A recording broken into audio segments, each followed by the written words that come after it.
Bradley Beal with his third rebound to go along with 8 assists. It's Denny Avdia. They'll call a block on Gary Harris. That was... Denny like he lowered his shoulder. A little bit. Take this with you. Yeah. Look at Denny Avdia getting downhill, and wow. I think he got away with one. Home cooking, we'll take it. Yeah, we'll take that, but I think he was squared. You could see his face, too. He was like, whoa, I was not ready for all that. Denny's 0 for 4 from the field. He's yet to score. He's got 4 rebounds.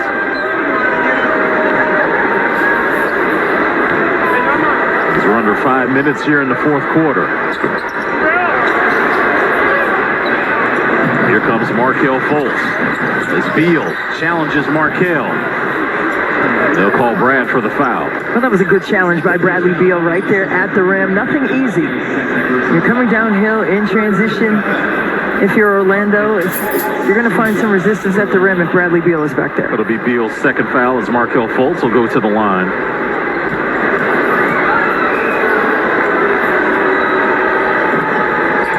As he knocks that down, Christie, he's got 22 points. That's exactly what he has averaged in the last 3 games in his homecomings here to Capital One Arena.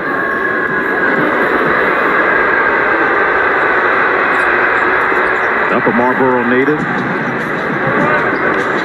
He's been solid for sure, and just his entire journey, as we discussed earlier, I mean, it's the work ethic that has him to this point right now of consistent play. Kale 4 for 4. He's got 23 points, 5 rebounds, 8 assists. Monte Morris inside that 3-point line. He's in double figures. All 5 Wizard starters in double figures, along with 2 more on the bench.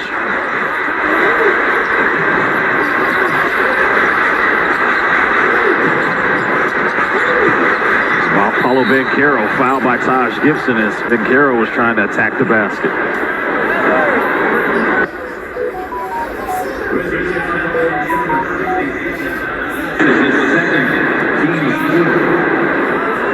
So Christie at this juncture with the Wizards up 124-106. It's 4:19 remaining here. How do you close this one out? To preserve this victory, get your 20th before going on this road trip for 5 straight. Well, what Washington has done tremendously well in this game, Chris, is take good care of the basketball, and that's how they have to close this game. They only have 7 turnovers, only giving up 8 points off of those. So I think if they can continue to stay succinct with what they're doing on the offensive end, they have 31 assists on 46 made shots.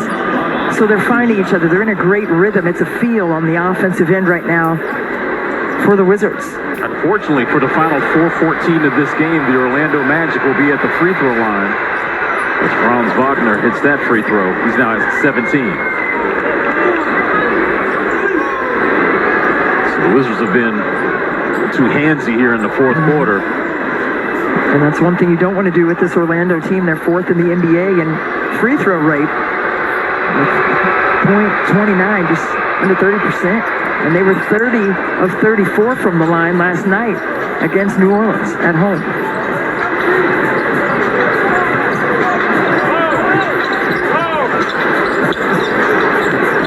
Here's Beal, nice feed inside to Taj Gibson. The officials will say the ball went out on Orlando.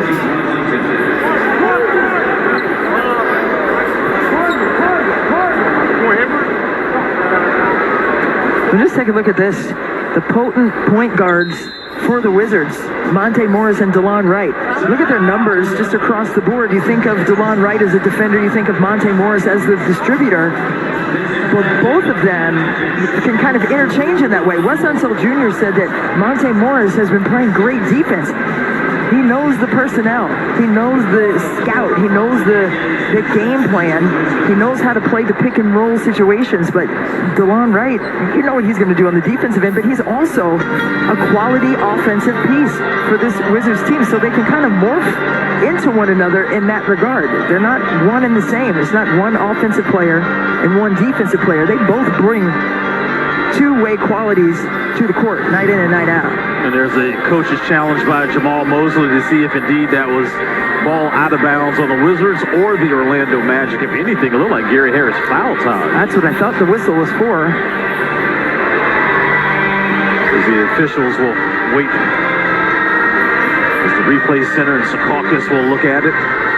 Tonight's officials, David Guthrie, his crew chief in his 18th year, Edric Taylor in his 9th, and JT Orr in his 8th season.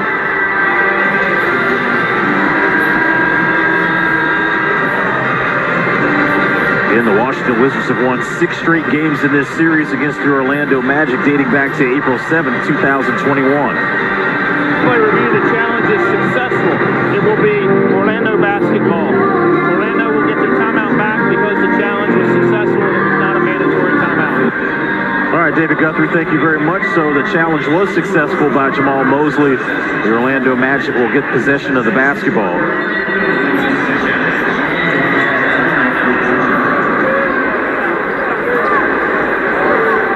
Again, the Magic are in the bonus in the final 4:02 here in the fourth quarter.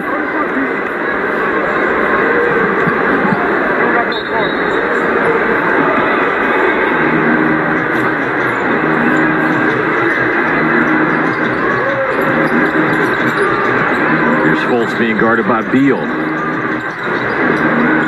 The defense here by Washington as Franz Wagner gets the left-hand hook shot to go. That was a tough bucket in the paint, and he's been making tough buckets. I mean, he hasn't had any clean looks. Franz Wagner with his season average of 20.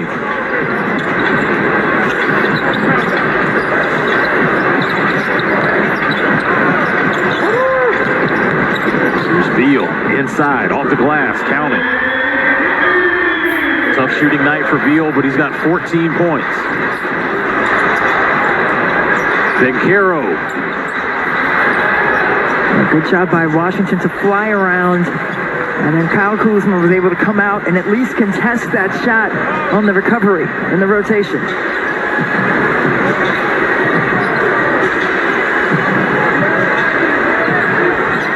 It's a double team by the Magic trying to get the ball out of Beal's hands.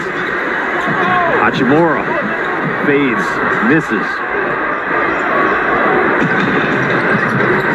Here's Franz Wagner again. Good contest there by Washington. You're looking at Monte Morris bringing the ball up. He leads the league in assist-turnover ratio. We were just talking about DeLon Wright and Monte Morris. Both of them tonight have combined for 13 assists and 0 turnovers. And that's from the point guard position as a whole. So you have to love that picture if you're a Wizards fan. They've absolutely maximized their offensive possessions as Bradley Beal hits the 3 as the shot clock expires. Beal now with 17, extending the Wizards' lead now, 129 to 110. Let's look at it again, Christy. Bradley Beal, 7 of 14 from the floor, 2 of 3 from 3, and this one was sweet.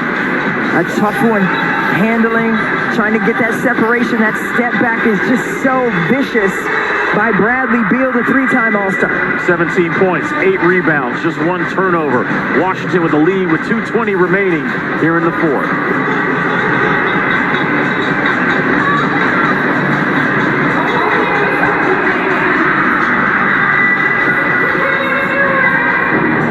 There is an invisible war being fought on a digital battlefield.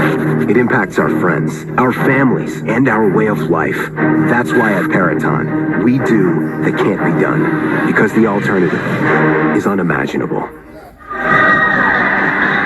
There you see the scoring by quarters for the Wizards. And Christy, this might be the easiest defensive player of the game. It's brought to you by Peraton. It belongs to the landlord, Daniel Kemp. Oh, this is my favorite play of the night. Look at this. Oh, not tonight. Okay, rent is due, and you're late. Okay, you got to pay that up. That's just amazing timing and anticipation skills by Daniel Gafford. Without a foul, he went straight up, met him up top. Like I say, in the upper room. In the upper room. Daniel Gafford was able to do the can't be done on that defensive effort. His peace t-shirt on. He said, he told him peace. He said peace on that. See you later. He sure did. Cheap. Sure did.